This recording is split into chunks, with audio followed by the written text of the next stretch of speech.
I'm calling my talk for today The Scent of Jesus. And I'll leave that up to you to figure out how to spell that word scent, because there are a couple of different ways. For some of us, the most sensitive part of our bodies is our nose, and it will readily wrinkle with distaste when it doesn't appreciate the odors coming its way, or it will turn up with delight at the smell of fresh cinnamon rolls. Dogs, I notice, are different. From my observation, dogs simply love to sniff the air with no apparent awareness of whether or not the odors coming their way are offensive. And they simply find some smells more interesting than others. Even our own consciousness of acceptable smells can change. My suspicion is that the COVID-19 crisis is going to change our perception of the lingering scent of bleach disinfectant from being unpleasant to being comforting. With our olfactory abilities being so important to us, it's not surprising that the Bible gives smell a theological application. 2 Corinthians 2:15 says, "For we are to God the pleasing aroma of Christ among those who are being saved and those who are perishing." Last week, I suggested that following Jesus is the center of being a Christian, which in turn guides our belief systems and not the other way around. Today we look at an encounter Jesus had, which helps us understand how following Jesus will impact the way people's noses react to us. Now, Jesus' disciples had just miraculously survived a life-threatening storm on the Sea of Galilee when, according to Mark's Gospel, they experienced this shocking adventure. This is what it says. They went across the lake to the region of the Gerasenes. When Jesus got out of the boat, a man with an impure spirit came from the tombs to meet him. The man lived in the tombs, and no one could bind him anymore, not even with a chain. For he had often been chained hand and foot, but he tore the chains apart and broke the irons on his feet. No one was strong enough to subdue him.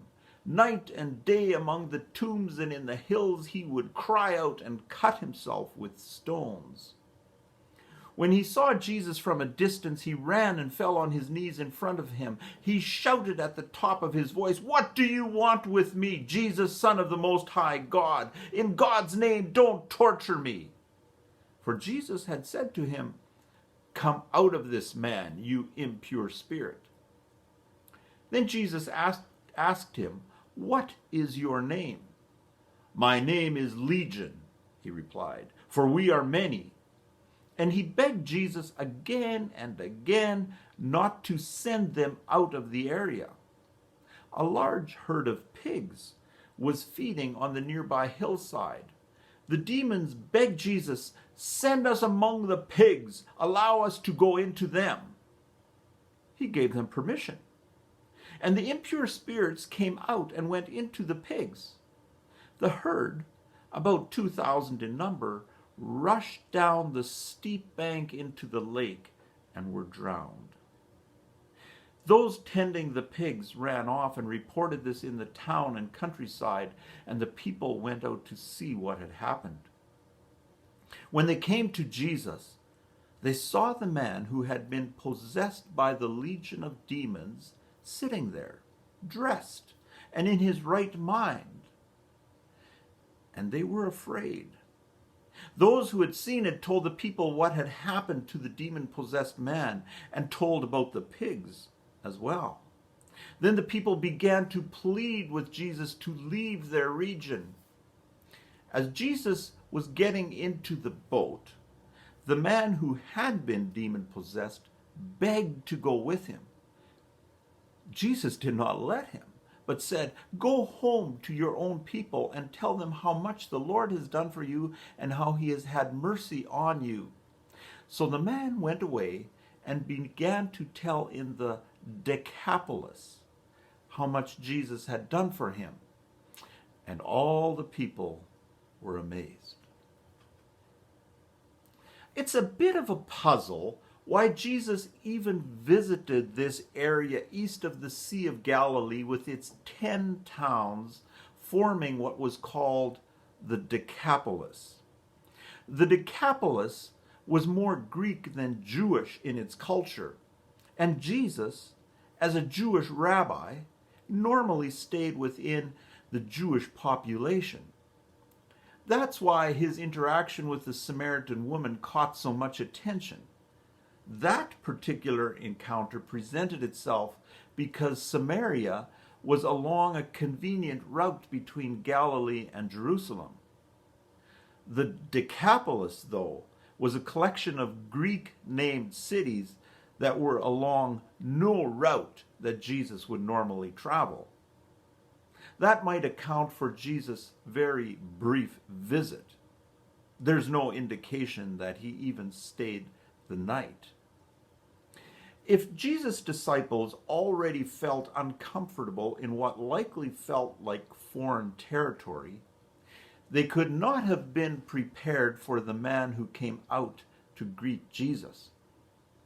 The description we are given leads us to understand that he was the very embodiment of evil. He lived among the dead. According to Luke's gospel, he wore no clothes. He had superhuman strength that could snap any chains intended to restrain him. And he terrorized the community with horrendous, inhuman shouts night and day. To leave no doubt as to the supernatural presence of evil in the man, when he approached Jesus, he not only identified Jesus by name, but as the Son of the Most High God, and demanded not to be tortured. The presence of one evil spirit in anyone is terrifying.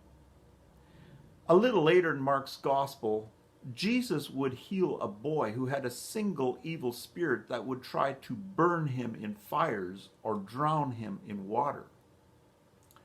Mary Magdalene, the first person to see Jesus after his resurrection, had been freed from the impressive number of 7 evil demons.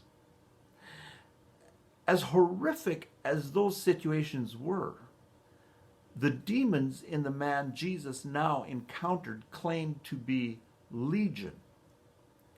A Roman legion was made up of as many as 6,000 soldiers, and while there is no specific total given for the number of demons in this man, they ended up being enough to destroy the lives of 2,000 pigs.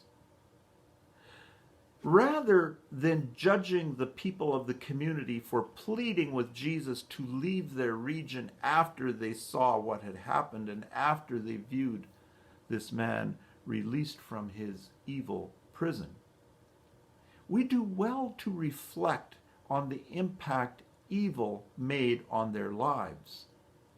Of course, they were afraid. Jesus had arrived uninvited and upset the normal course of their lives. Evil had likely become such a normal part of their lives that they were unable to comprehend its power. Prior to Jesus' coming, they could console themselves that the evil was confined to one man, but the destruction of 2,000 pigs demonstrated that the evil within their community was far more pervasive than they would have imagined. Now the evil had destroyed a significant part of the local economy. As uncomfortable as the death of the pigs feels to us, it highlights the destructive nature of evil. Whatever the evil we personally face, we are prone to assume that we have it under control until it unexpectedly explodes beyond what we thought was possible. God, in contrast to the destructive nature of evil, is all about rescuing. As the result of a rescue, the man who had formerly terrorized this community ended up being the very picture of non-threatening calmness. In this account, so full of surprises, that included Jesus agreeing to the request of the evil spirits to enter the pigs, and the community being more afraid after the man was freed from the evil than before, there is one especially surprising detail. As Jesus was getting in the boat to make preparations to leave, the man who had been released from his evil prison begged to go along. It looked like a natural fit. His history would have made him a superstar disciple. And more to the point, Jesus had a pattern of inviting people to follow him.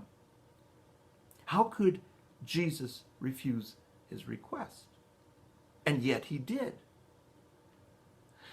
Rather than being bitter about it, the man ended up telling people in his 10-town region what Jesus had done for him, and they were amazed.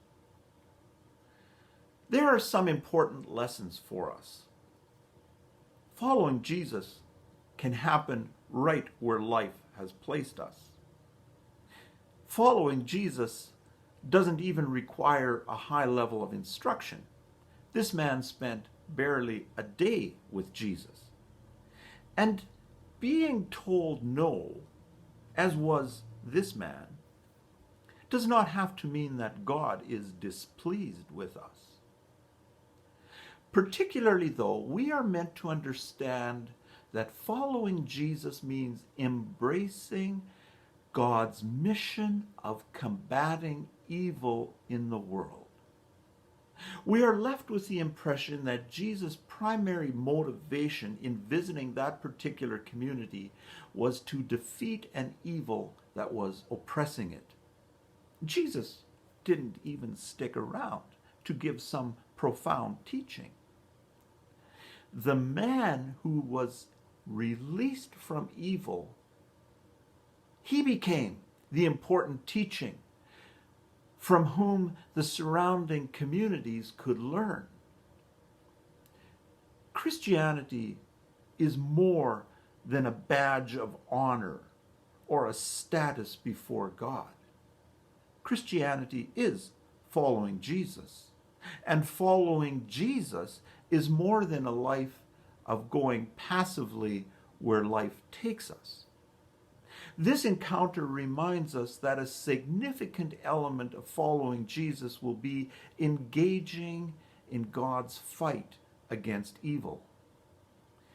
Jesus was the ultimate example of engaging people where evil touched their lives, whether it was through social abandonment, hunger, disease, or the direct presence of evil, as was the case with the man in this encounter. Sometimes we forget that Christianity has historically been at the forefront of building hospitals, schools, and economic aid agencies, fighting against the evils that hurt people. We carry the aroma of Jesus when we bring his passion to aid others in their personal battle against evil. Sometimes our scent, S-C-E-N-T, is more important than where we are sent. Because one person really can make a difference if they carry the aroma of Christ.